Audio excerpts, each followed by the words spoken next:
Thank you very much, everybody who's joined us online for this lunchtime webinar. It's lovely to see everybody and that there's so many participants who are keen to find out more about the international route to HCPC registration. So my name is Sue Jones. I'm Executive Head of Education at the IBMS, and I'm joined by two colleagues, Jim Taylor, who is our Head of Digital Education, and Brendon Edmonds, who's joined us from the HCPC, who's Head of Education there. So what we're going to do in the session today is we're going to take any comments and Q&A in the Q&A box, and then we're going to leave lots of time for discussion and answering those questions at the end. If there's any questions we can't get to, we can download the questions and we can do some frequently asked questions to be released after the session. We'll also upload a video in the next couple of days, which you'll be able to access on the IBMS webpage. If there's anyone who you know that can't come today, they can access the video there. So without further ado, if we go on to the next slide, I'll go on to the overview, and then Jim and Brendon can introduce themselves when they come on to talk about the slides. So what we're going to do in the session today is to discuss what the international route is.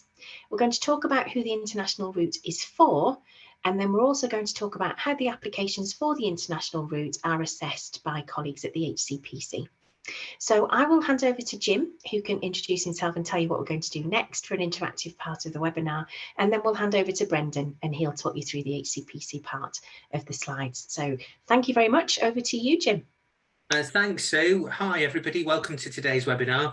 My name's Jim Taylor, as Sue has said, and what I would like us to do today during the webinar is to just have a bit of interaction to try and understand what you already know about the international route to registration, to make sure that maybe some of the ad hoc points that Brendon talks about today pick up on questions and concerns that you might have. And also when we get to the end of the webinar, to try and understand how today's session has helped you kind of in your journey if you are looking at the international route to registration or something like that.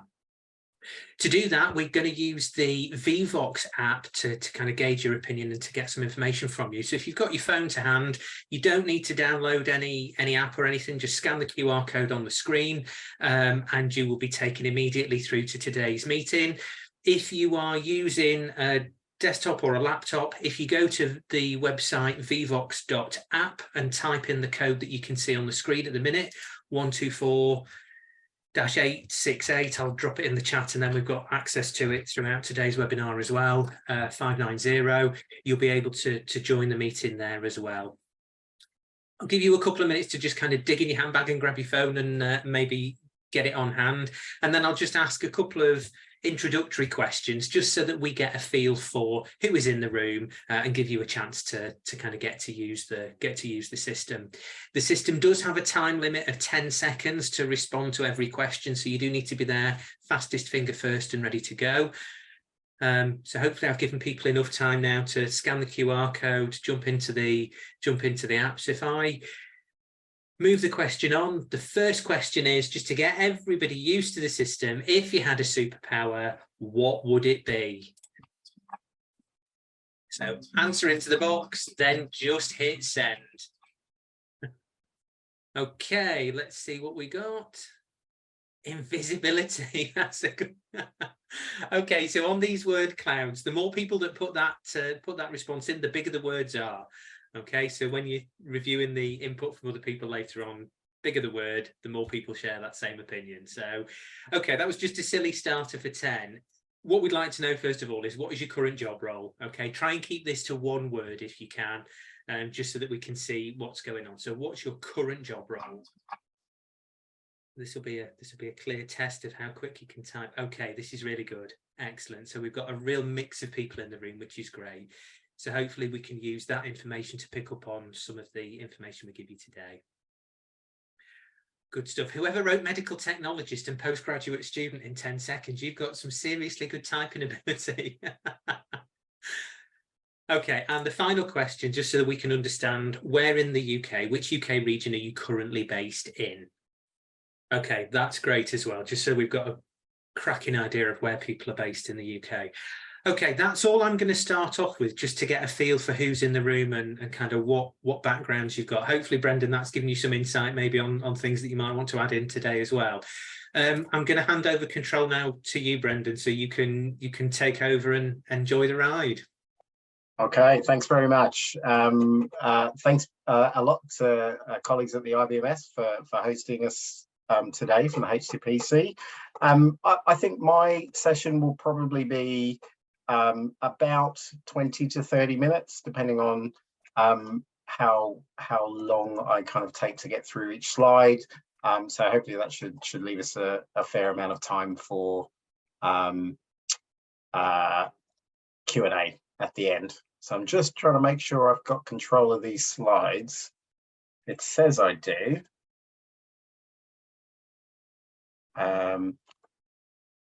Is it behaving itself? That's definitely your cursor doing that, Brendon. That's not me. No hands. Yeah, no worries. No hands. Has it shifted at all? There Okay, we go. Okay, we go through the first question. If you just keep going. Yeah. Okay, so just tell us what your current understanding of the international route is, and then Brendon can get started. Ooh, okay, so people aren't that familiar with the route, so today's webinar is hopefully going to be well received. Go for it, Brendon. Okay, here we go. So today we'll talk a little bit about our legislative requirements, but really what that means is in law, what are we as a statutory regulator required to do? And then in relation to that, we'll talk about key principles of the process. So I primarily designed this for individuals who are thinking about or interested in the international route, and your perspective may be that you're an employer, you're looking to potentially employ internationally qualified registrants into your service, but you also may be a prospective applicant who is thinking about applying. So hopefully, I can cover off both of those bases. We'll talk about the stages of the application process in a little bit more detail. And then finally, just talk about the support that internationally qualified registrants on the HCPC register often need. Now, that's probably no different to the support you'd assume a UK-based graduate would need entering into their first post. But I guess because of the complexities around internationally qualified individuals, where they've trained, where they've practiced in their professional experience, what they may need will differ. And hopefully having an overview of the process to registration gives you an idea of why that would be the case. Okay, so first of all, let's talk about why we do what we do. Okay, so legislation we're required to implement around the process. So without getting too jargony, we have a statutory order that sets out in law everything that we need to do as a regulator. So it's called the Health and Care Professions Order 2001. But in relation to international processes, we talk about Article 12, setting out the requirements for how we're meant to run our international route to registration. So I've summarized it here. It goes into a lot more detail in the actual article itself, but effectively it requires us to do three things. So in relation to international applicants to the register, we're required firstly to consider their qualifications first and foremost. So regardless of the region they're applying from, we need to look at that qualification and on that basis make an assessment as to whether or not that qualification that individual has done has established a level of comparability in relation to the standards of proficiency. The standards of proficiency are for those of you who are registrants or training to become registrants, perhaps you'll be aware that HCPC sets out the standards required that you need to meet. Those standards are set at the level for safe and effective practice, and we call those the standards of proficiency for each of the professions that we regulate. So our assessment is very much based on assessing that qualification in relation to the standards of proficiency. We like to call that the SOPs. And where gaps exist, we need to, as a regulator, take reasonable and proportionate measures to be satisfied that those gaps are filled. So we've got a few ways within the legislation that we can do that, so that we can look at, in addition to someone's qualification, we can look at any further training that they've undertaken. We can also look at their professional experience in terms of where they've worked, what they've done, and then holistically take a view as to whether or not any gaps that did exist based on the qualification alone are now filled. And then where necessary, we can decide based on those gaps to hold a test. And I'll explain in a little bit more detail the circumstances where we may hold what we call a test of competence. But that's broadly what we're required to do in relation to the process. How we then work that through into how we run the process is based on a set of key principles that are all derived from that particular legislation. So the first kind of key point is that it's predominantly, the application route is predominantly a paper-based process. So not all applicants are required to undertake a test of competence. Only those applicants who have gaps that we need to see met would undertake a test of competence. But so prior to that point, it's predominantly a paper-based process, but we hold tests where appropriate to do that.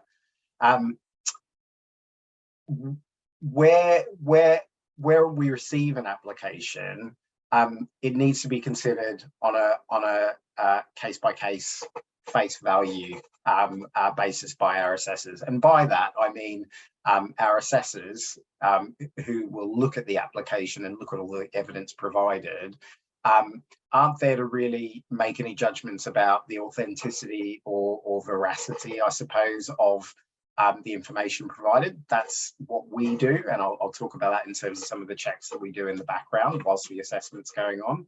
But effectively what we asked our assessors to do is to look at it at face value, and on that basis make some decisions about comparability to the standards of proficiency. In the background, as the HCPC, we have the executive, so individuals like myself who organise and run all of the processes. What we do is we require any evidence provided to us to be certified in a particular way, and we then also carry out third-party verification checks on all the information provided. So anything to do with a person's qualifications that they're presenting with, anything to do with their professional experience, anything to do with their registration with other bodies internationally. So they may have been regulated in the country that they're applying from. They may have professional memberships with particular bodies. We'll conduct third-party verification in relation to all of that information, so that we can be confident that the information being provided to us is true and accurate. It's important when we go through the process that it's a case-by-case approach, so there's no predetermination. So our assessors can't really hold a view to say this particular qualification would never meet our standards, therefore I'm going to just disregard the substance of what's included. They need to be able to look at the application holistically and look at both qualifications, professional experience, and then any further training that someone's undertaken, to really cumulatively look at how that person compares in terms of their knowledge, skills, and experience to the standards of proficiency. It's important as a key principle that the threshold that is required to be met is a threshold for safe and effective practice. And that's probably one of the key points to keep in mind as we go through this in terms of the level to which we assess individuals. So there is a difference, I suppose, in terms of a level set by us as a statutory regulator in terms of what's required for safe and effective practice, and then perhaps the levels that are articulated by other frameworks that exist for particular professions. In this case, the IBMS will have their curriculum frameworks that are applied to UK-based routes for accreditation through their processes. So there is a difference there, and that then plays out in terms of that transition piece, which I'll touch on as we go through the presentation today. And it's important that on the basis of assessing to that threshold for safe and effective practice, our legislation also talks about comparability. So we recognise that our standards of proficiency are based, are derived for a UK context. Someone applying internationally hasn't practiced in the UK, so the same judgments can't be made to the same extent. It needs to be a comparability judgment that's made. So when our assessors are assessing, what they can't do is say, well, you've not done this thing in the UK, or you've not been able to demonstrate how you could do these things in a UK context. Therefore, we can't accept your application, or we require further evidence. What they need to be able to say is, what have you done in the country that you're applying from in terms of your training and experience, and how does that compare to what you would be required to do from a UK point of view, bearing in mind that threshold of safe and effective practice that's required. And then really for an assessor, the key point for them is the breadth and depth of practice that an individual has been able to demonstrate through their application sufficient to meet the threshold to that comparable level? And if not, what further might they need to do? And then I suppose, following that, anyone who is successful through the process, another key principle is around transition. So an individual, like any UK graduate, would require a level of transition.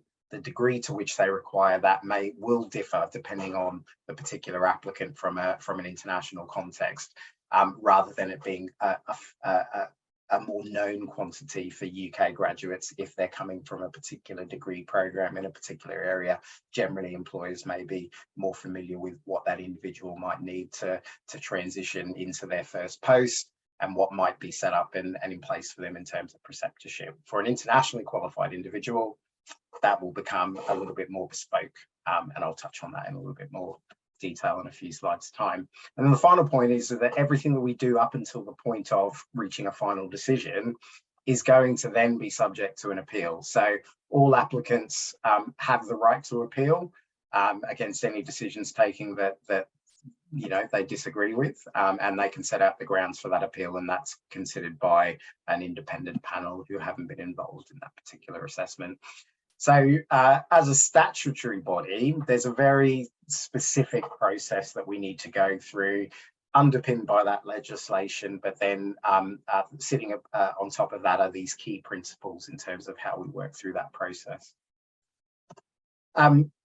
Right, so in terms of the end-to-end route, this is a really whistle-stop tour, and everything that is here is fleshed out in far more detail on our website. So I will provide, I should have provided a link in this presentation, but I'll provide links after the session to useful points of reference on our website around the international process, where each of these elements is broken down into a lot more detail around what our requirements are. But effectively, there are 6 stages, right? So all applicants apply online. So we have an online portal where someone can compile their portfolio of evidence. We ask for a range of structured bits of data. We ask for things like certain declarations to be made through that portal. We ask for, information around contacts for third-party verification. We look at English language, and then importantly, we also look at information about that individual's qualifications, professional experience, and any further training they've undertaken. And then an applicant would also then, as part of that, upload supporting evidence for all of those areas of their application where required. And effectively, at the point they're ready to submit, they'll submit online and pay their scrutiny fee. So the scrutiny fee is £539, and that's paid via a fairly accessible WorldPay payment portal. Once we receive the application, we do an initial check internally to make sure that we've received everything that we require. Where we have, we deem it ready for assessment, and we'll start the assessment process. Where we haven't, we'll pause the application and let the applicant know the things that we require. Sometimes that could be great and varied, depending on whether or not they provided the right bits of evidence to support their identity, their proof of address, but it could also relate to key parts of supporting the assessment around information around the qualification, what they've done as part of their professional experience. So that first review is really, really key, because it sets up everything that we need to do afterwards in terms of running the process. But at the point that we're ready to run the assessment, we'll form what's called an assessor panel. That assessor panel will always consist of 2 registered biomedical scientists, and they will have a mix of experience generally of both education and also practice-based experience, and they will be tasked with, as a pair, to review that application that's received.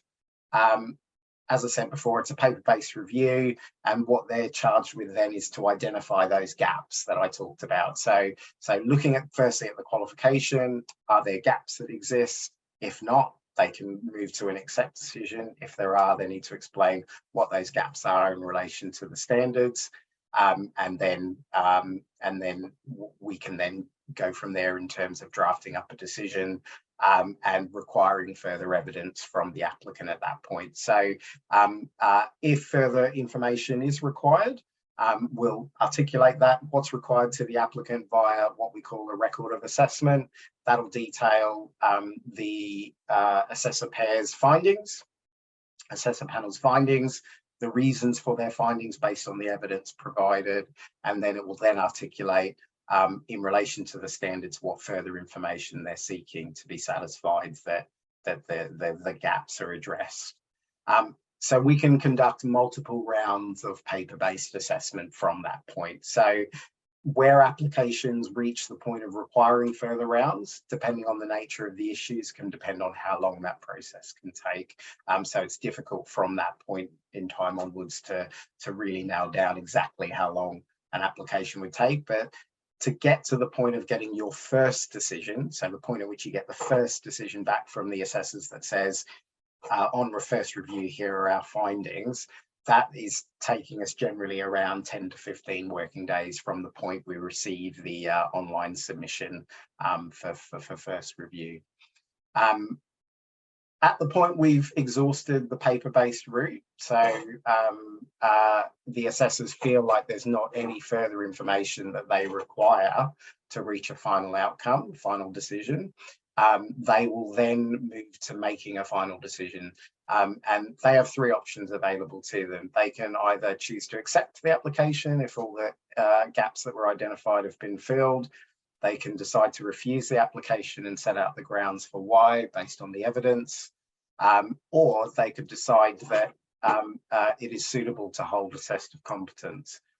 In this context, the test of competence is only used where the applicant hasn't managed to satisfy all the gaps based on that paper-based process and what they've done previously through their training and professional experience. And they feel that the gap, effectively, that the individual is almost there. So they have a realistic chance of achieving registration, and they feel that a test of competence would be suitable to enable that individual to be provided with an opportunity to demonstrate to the assessor panel through a structured test how they've addressed those gaps. So a test of competence isn't always used. It's only used as a mechanism where the assessors feel that there's a realistic opportunity for that individual to meet those gaps through a test. If they feel the individual is a fair way away, they have a number of gaps, and those gaps are of a nature that there is a significant issue there, then they won't recommend a test of competence, and they'll go straight to a refuse decision. Where we do hold tests, these are held either in person or now, as it's the way, virtually. Most of the time they're held virtually if it's suitable to do it, but the assessors, if they feel it is necessary, can require that we hold them in person. But from an accessibility point of view, we try to hold them virtually as much as possible. The test is designed based on the outstanding gaps and is usually case study driven. So in advance of the test, the applicant will be prepared with information about the case studies and the likely topics that they're wanting to explore through those case studies. And then on the day, the assessor pair will work through that case study or a series of case studies, and then through that reach a conclusion as to whether or not that individual has passed the test or failed the test. Post the actual holding of the test, the assessors will draft up their decision and the reasons for their decision, either pass or fail, and then that'll be communicated to the applicant. At the outcome of that process, if we go through to a test, not all applicants do, like I said, but if we do go through a test and then beyond that and reach a final decision, it's at that point the applicant is provided with that final outcome from the assessment process. And at that point, they can, if it is a refused decision, they can decide to appeal that particular decision, and then we'd have a third party look at that and reach a conclusion as to whether or not that decision can either be overturned, or the process itself, we have grounds to run the process again based on the information provided through that appeal process. But where an applicant is accepted for registration through that assessment process, our verification checks also need to be completed before we can invite someone to register. So we often have applicants who advise that they have been accepted, subject to completing those third-party verification checks. Now, we start those checks back at the point we receive the application and undertake that initial review. But often, because it's reliant on third parties who are internationally based, getting those checks back can take longer than anticipated. And based on the information that we get back, we may have further points of clarification that we need before being satisfied to mark a verification as being satisfactorily completed. We also need to make sure that we have evidence of supporting English language proficiency where it's required, and all documents that have been provided as evidence of an applicant's experience, qualifications have been appropriately certified. So all those verification checks can be completed, well, must be completed. That can take a little bit of time, which can extend how long it takes to be invited to register. But once we have an accept decision, and once we've also completed those verification checks, the final step is for a registrant to be invited to register, sorry, an applicant to be invited to register with us and pay their registration fee. So like I said, really whistle-stop tour and quite a summarized version of the overall process, but hopefully that's useful as a starting point to set out how that particular process works, bearing in mind those kind of key principles that I've talked about in the previous slides around what underpins the process. Okay. Okay. So once someone's registered with us, they are HCPC registered, but often a query that often we get from employers, particularly not just for biomedical science, but for other professions, is the level of support that individuals may need. Now, this varies, but often we'll get engaged in conversations around the level of support internationally qualified registrants would need to be suitable to take up employment in a particular localized service and practice setting. So I think it's really important. Another key part of, I suppose, the session today, on top of how the process works, is to just really be, I suppose, clear about that idea that being HCPC registered means that an applicant has met regulatory standards. Now, that's no different for a UK-based graduate who's applied for registration with us and an internationally qualified graduate.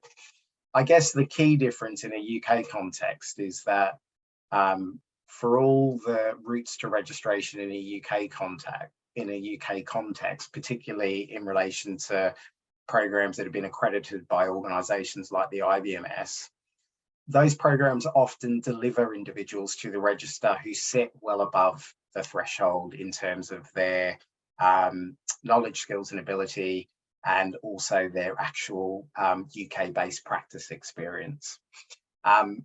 Internationally qualified individuals, for all the reasons I've talked about in terms of explaining how the process works and what it's underpinned by, yes, they've met those same regulatory standards, but individuals will vary in terms of to what degree above that threshold for safe and effective practice they've met it.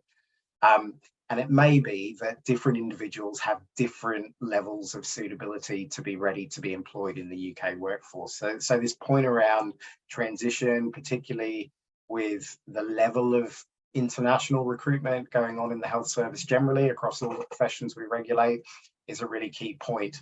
We're really keen for anyone involved in recruitment and for screening of international applicants to really understand and account for that key difference between a UK-based route to registration and internationally based route to registration, and what that means in terms of the importance of accounting for that difference in your screening and recruitment processes.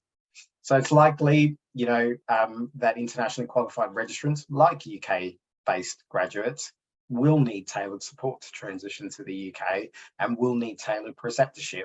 The challenge, I guess, in an international context is understanding what an individual may mean and whether or not that's scalable across multiple individuals, depending on how large and wide your recruitment is and perhaps where you're recruiting from in terms of different parts of the world. What we do and what we've introduced over the last couple of years is Welcome to the UK Workforce sessions. So these are sessions that really allow individuals who are new registrants via the international route to have a dedicated session with us where we talk about regulation really primarily from the perspective of our standards, our role as a regulator, but then also understanding and working through professional practice expectations in the UK. So that's part of that transition piece, but there's a wider piece there and a very important localized piece around also what an individual requires in terms of support to move into an employed role. Almost at the end, so just one more slide to go through. So I've covered the end-to-end process, how we do it, why we do it, hopefully, and also how we do it, and then what it means, I guess, once someone's HCPC registered. One point I did want to clarify, which is often quite topical over the last 12 to 18 months, again, with the level of recruitment going on, is our approach to assessing English language proficiency. And I just wanted to flag that the current approach is based on a self-declaration. So when someone completes their online application, that individual is required to self-declare whether or not English is their first language. And by that, we mean the language that you would commonly speak at home.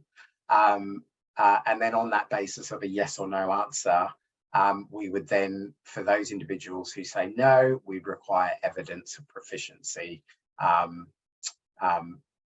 if an applicant declares that no, English isn't their first language. We're preparing to move away from that self-declaration approach and to consult on a new approach. So it's likely we'll be ready to start that consultation over the summer. And there's a few bullet points here around what it's likely we're going to seek views on. We're going to look to remove the self-declaration option and instead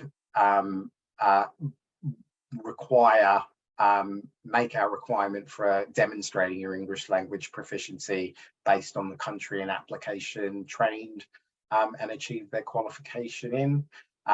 We're also going to remove the requirement for English to be an applicant's first language, so we don't get in situations where legitimately someone may speak a different language at home, but they are still proficient to the level required in English and are able to demonstrate that quite easily through their application or simply based on where they trained. We will also look to recognise and accept recognised tests as proof of proficiency. We currently recognise 2 tests. We're looking at options to expand that. So at the moment, we We accept IELTS and also TOEFL 2 tests, but we're looking to also expand that out to potentially include tests like OET as well. But then importantly, remove the option for applicants to provide other comparable tests that aren't based on those recognised lists that we hold. And then also finally, where an applicant hasn't quite met the standard required through the test, providing them with more options, particularly where they're already working in the UK, perhaps under registered supervision at a lower level in an assistant role, but being supervised by a registrant. So we think those changes will be right. We think that it's the right way to go, but we need to consult on that before we make any significant changes. Okay, I think that's all I had. So back over to you, Jim. Hopefully that was useful. Brendon, thanks for that. That was really useful. I'm sorry for stealing the last moment of thunder from you as well there by inadvertently jogging the slide on. So just before I hand back over to Sue and to Brendon to pick up questioning, what would be really helpful for us now is to understand how today's session has helped support you and kind of increase your knowledge. So the last question I've got, I'm just going to go back a couple of slides. The last question I've got is based on this slide that Brendon spent quite some time talking about, and it's about the stages of the application process. So the question that I'd like to ask is, based on that process map that you've seen today that Brendon has talked quite comprehensively about, where might you need some further guidance or support? So again, using the Vivox app, hopefully you've still got it available on your phone.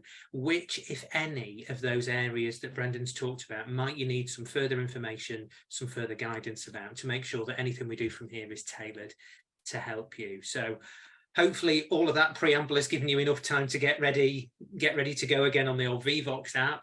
So I'll open up the poll in now. You can vote up to 6 choices. So choose as many of these as you think are appropriate. Let's go for it. Okay, cool. So there's some clear questions around the tests and the review of the application and the assessment process. So we can have a look at that. Maybe some of those questions that you've got could be addressed through the Q&A session now. So I can see that Sue's been doing an amazing job through the session of trying to keep on top of the questions. We do have a lot of open questions at the minute that we perhaps need to talk through, and we can maybe get Brendon to address some of them, but we will collect everything together and put it together as an FAQ document at the end of the session as well. So yeah, thanks, Jim. The reason that I stopped answering questions is, firstly, they jump around when I'm trying to answer questions and somebody types a new question, they move, so I've missed a couple. But a lot of the questions were overlapping in what they were asking, and I thought it's probably just easier to explain what happens. Quite a few questions are not about the international route, they're about if you are an international person and you want to, you studied some UK qualification, or you want to get your qualifications assessed. So I'll talk through those. So I've jotted down some things that we will circulate afterwards. So information on routes to registration, if you are UK based, are on our web pages for the IBMS, so we can send links to that. How do I get my degree assessed? What's the process? A lot of people have asked that question. Some people have asked about the equivalence routes for biomedical scientists and clinical scientists. So again, we can send some links about that if they're UK based, and also some information around the international route that will be on your web pages, Brendon. So we can certainly send some more links to help people to find further information there. So for anyone who was asked the question, I've done an international qualification, but I've also done something then in the UK. Or you've asked the question, I've done something in the UK that's not IBMS accredited, what do I do? If I've answered and said you need to do a degree assessment, then we can put a link to the degree assessments. I've already put one into the Q&A for one person that everyone should be able to see. But if you've done a qualification in the UK that's not already IBMS accredited, then you will need to ask us to look at that qualification, and we will look at BSc and MSc if you've done a master's as well, and we will look at the qualification compared to what we say is what people need to study in an accredited degree. So we'll circulate the link to that. It's quite straightforward. If you go to Google and you put IBMS degree assessment, it will take you straight to the right web page, so you don't have to troll through the web pages to find it. So put into Google IBMS degree assessment, it will take you to the page that explains what to do. If it's a non-accredited BSc or a non-accredited BSc and an accredited MSc, we still need to do a degree assessment. So even if your MSc is accredited but your undergraduate wasn't, we need to look at the two things together to see if there's anything that's been missed. And it's usually the clinical pathology disciplines. So for IBMS accredited BSc programs, we have a very tight curriculum that they need to have in their degrees, and people need to study. So we need to check first you have all the knowledge that you would need. Once we've done that, we identify any bits that are missing and tell you what those are. And then the next step is that you would look for an IBMS accredited program, and you would ask if you could do top-up modules with them. Okay, so that's what you need to do around degree assessment. There was a particular question about the equivalence route for clinical scientist. That was Helen. So I sent a link to Helen about that. We have an equivalence route for biomedical scientists as well. Again, they're for people who studied in the UK. If you've done a BSc that's not accredited, but you have several years experience in a laboratory that has IBMS training approval, and you are working at the level equivalent to a biomedical scientist, you could consider the equivalence route. So if there's anybody in that boat, that's where you need to go. And then people who've studied an international qualification, again, you can have the direct route that Brendon's talked about today. You can send your qualifications and things directly to the HCPC and say, this is what I've studied. Please, can I look at the international route? I'd like to talk to you about that. Or you could do the other way. If you are working in a lab already and it's IBMS approved for training, you could say, I've done these qualifications, I'm working in the approved laboratory, could I have my degree assessed, and can I be issued a registration training portfolio? If that's been agreed with your training manager, your training officer, and they have committed to do that training with you. So there's a couple of different ways that you can do it. So we had lots and lots of questions about that. I've studied internationally, what do I do? So there are two routes, the one that Brendon's described today, or if you are currently working in the UK already and you have an agreement that you can do the training, then you could ask to have your degree assessed and do supplementary education at the same time as doing any of the all of the registration training portfolio. So hopefully that's covered most of the questions that are in the chat. There were a couple that came in towards the end that are more specific about what Brendon was discussing and looking at people who have been assessed. So we can certainly pick up some of those now, can't we? Yeah. Shall I kick off with one that's come in? Because it's quite an interesting one I'm not sure of the answer to either. So, Brendon, somebody has asked specifically what kind of IELTS is required to approach the HCPC. Now, that's the extent of the question, and it's from an anonymous attendee. So I'm not sure if they're getting at what level is required, or whether they're getting at whether it's the IELTS academic or the general training route. I'm not sure which of those two it is. So on that, on the point of the type of test, it can either be general or academic, is fine, and obviously they just need to meet the required level set out in the standards of proficiency. So for biomedical scientists, it's 7.0 with no element below 6.5. I can send the link though. Sorry, Brendon. Where people have asked that in the chat, I did answer some directly, but we got so many that I thought I'd leave it. So it's a general one. Sorry to interrupt, but yeah, it's very clear, isn't it, on your standards of proficiency, what the English language requirements are. And then you went on to discuss that consultation that you're doing at the minute as well. So that might have come in just before the conversation that you had about that as well. Is there anything else standing out? I know Andrew asked an interesting question about the level of people coming in. The questions are jumping around again, but Andrew asked a question about if somebody has applied for the international route and they've been told yes, that's fine, they can go on the register. It's about where the lab might position them, whether they are coming in as a threshold level biomedical scientist or somewhere else. So I guess, have you got an answer for that? And I guess it comes down to that, Trey. It's going to be different depending on the applicant and how experienced they are in the country they're coming from, and also their experience in labs in the country they're applying from versus the learning curve that they're going to have to work in a UK lab. So it is difficult to really answer that, and it comes down to the importance of really determining that through your screening process to really understand what's going to be required. Firstly, just to pitch the level at which they enter, right, but then also understanding the transition piece and what's going to be required to get them to the level that you want them to for your particular service needs. So some individuals you may find from overseas come with not only qualifications but a wealth of experience as well. So we assess, you know, everything from newly qualified graduates in the country they're applying from, all the way through to individuals with 10, 15, 20 years of experience who, for whatever reason, are looking to work in the UK.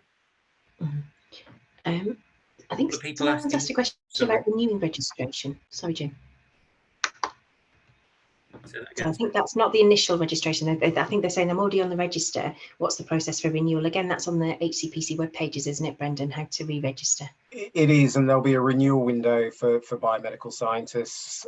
The renewal windows work on a 2-yearly cycle, so I can check and we can provide a link to when the biomedical science renewal is going to be active from. I think it's fairly recent. I think I discussed it with Jamie, and I think it's kind of summer, autumn. Yeah, that's right.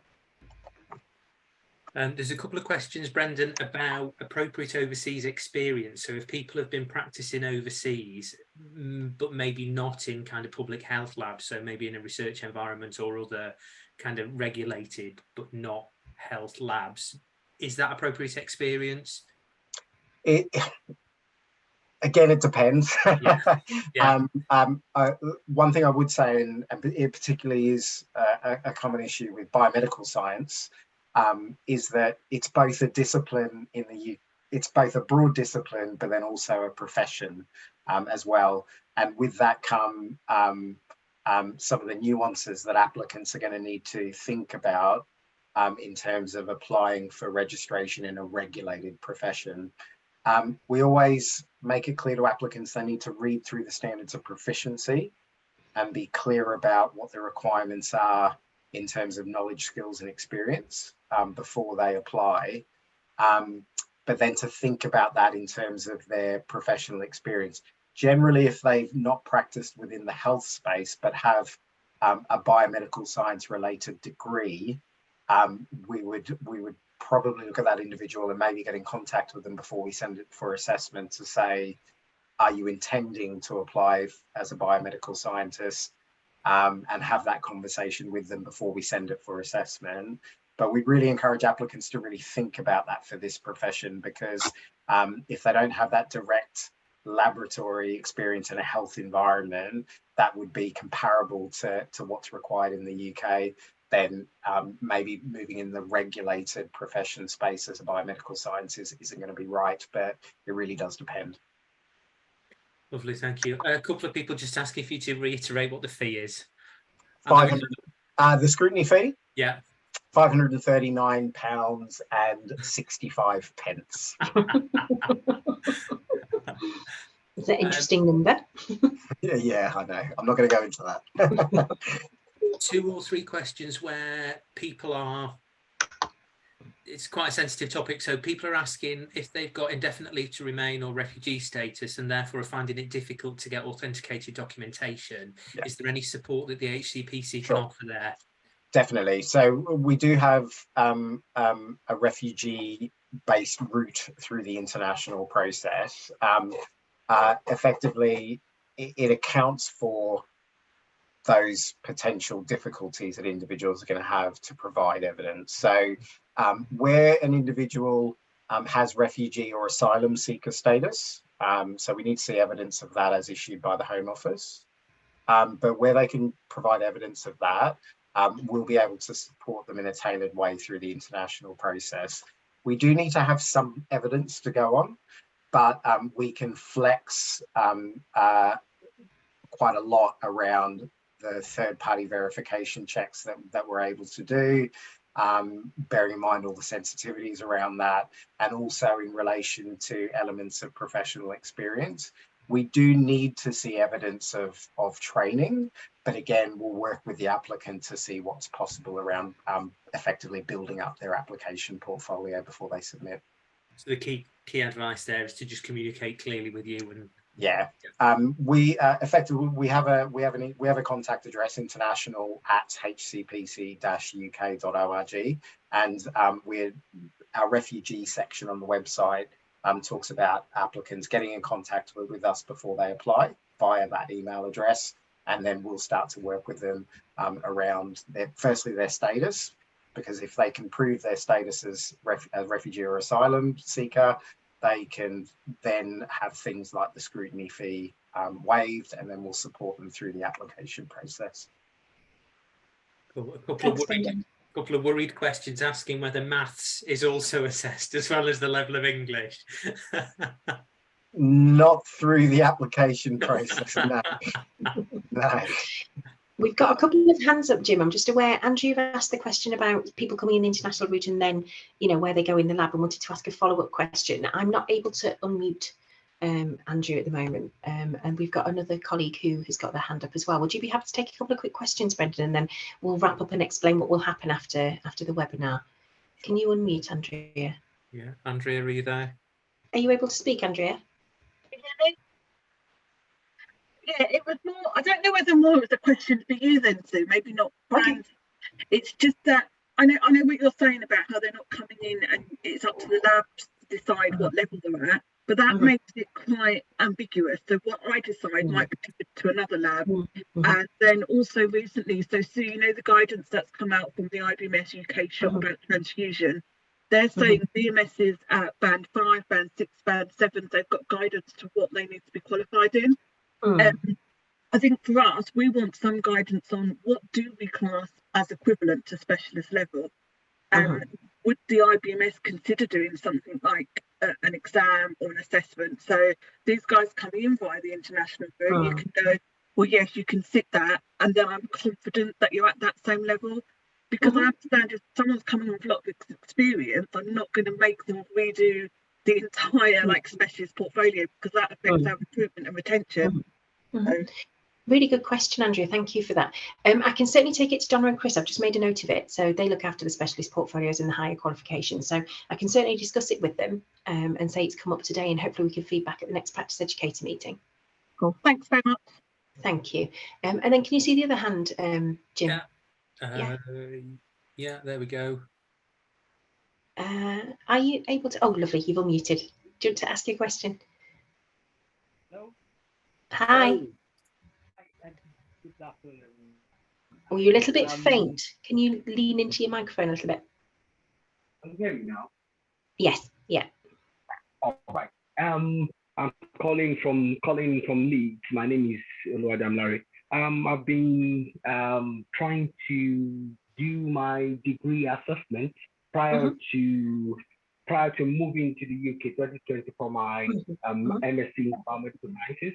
And at a point, since my degree assessment, I actually applied because I was told that the MSc course I undertook is IBMS accredited, and that it will serve as a top-up potential if my degree has not got the requisite modules. Anyway, fast forward. After my MSc, I tried registering for HCPC. I was told I have to go through the degree assessment, which I've done, and it's kind of stalling. I don't know, it's stalled. I'm not, like, the process has been stalled. I am not hearing back from HCPC not sure or what to IBMS. do. Okay. I don't even know what's going on now. And that's my first question. Second one is to know, I had my MSc from Leeds Beckett. I have a degree in biochemistry back in Nigeria, and I've been practicing the chemical pathology for years. And to my greatest amazement, I was told that the courses offered by Leeds Beckett is not accredited anymore. But because what we were told was that it's accredited and that the courses will serve as top-up. Yeah. So what's happened? Sorry to interrupt you. I just want to give you the answer before we run out of time. The master's program at Leeds Beckett is accredited, but what's happened is the master's doesn't supersede the BSc. So the master's program will be accredited, but what we need to see is the other clinical pathology disciplines, because masters by their nature are more specialist. So what's missing is probably some of the other clinical specialisms from your undergraduate degree. So it will be those that you would need to do. But if you want to email the degree assessment inbox, tell them you were on the webinar today and ask them to put you in touch with me. We can discuss it offline, and I can advise you what you need to do next if it's been a bit protracted. So thank you for raising that. I'm very conscious of time. We're almost at the end of when we need to sign off and release people to go back to the normal day. Thank you very much, Brendon, for your slides and for answering the questions that people have raised. We're aware from the Q&A chat that there are some questions we haven't managed to get back to. So what we'll do is the seminar will be recorded. It has been recorded throughout. It will be released on the IBMS website. It will be an open resource, so you'll be able to get to that afterwards. It will take us a couple of days to just edit and tidy up the beginning and end. So please bear with us while that goes up. But anyone can access it if you've got colleagues who couldn't come. Thank you for giving up your time, and we will circulate resources and links afterwards in response to the Q&As that you've sent. So thank you very much. Thank you, Jim, for your input in the VVox questions, and thank you, Brendon, for giving up your time to do the joint session today. So thank you, colleagues. Thank you for joining us, and we'll see you soon.